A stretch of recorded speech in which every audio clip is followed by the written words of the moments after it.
அமைதியான auto driver, ஆக்ரோஷமான fighter. இதுக்கு நடுவில் பார்த்தீங்கன்னா ஒரு 3-4 பேர் அந்த ஏரியாவில் இருப்பாங்க.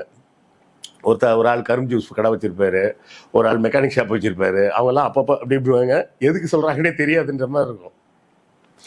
அதுக்கப்புறம் அவனை அடி வெளுத்து தூக்கி போட்டு இவர் உள்ளே போயிடுவார். உள்ளே போனோடனே அப்படியே பழைய நினைவுகள் வரும். பழைய நினைவுகளில் என்னன்னா, இவர் பாம்பேயில் இவர் தான் பெரிய டான், டானுக்கெல்லாம் டான் அப்படின்ற மாதிரி ஒரு பெரிய டானாக இருந்தார் அப்படின்ற செய்தியெல்லாம் வந்து ஃப்ளாஷ்பேக்கில் சொல்லுவாங்க.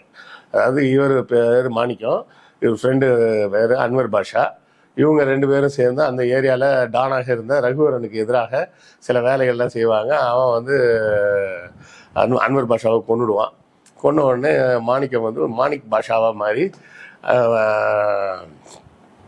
ரகுவரனோட எல்லா அந்த கோட்டையும் சிதைச்சி அவனை ஒன்றும் இல்லாமல் பண்ணி அவனை பிடிச்சி கடைசியில் ஜெயிலே போடுற அளவுக்கு எல்லா வேலையும் செஞ்சுருப்பார்.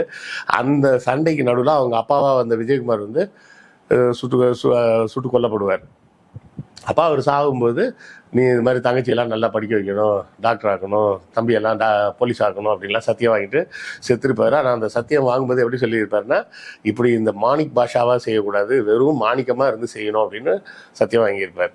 அதுக்காக தான் அவர் வந்து ஆட்டோ டிரைவராக, பாம்பேயில் டானாக இருந்தவர் சென்னைக்கு வந்து ஆட்டோ டிரைவராக மாறிட்டார்.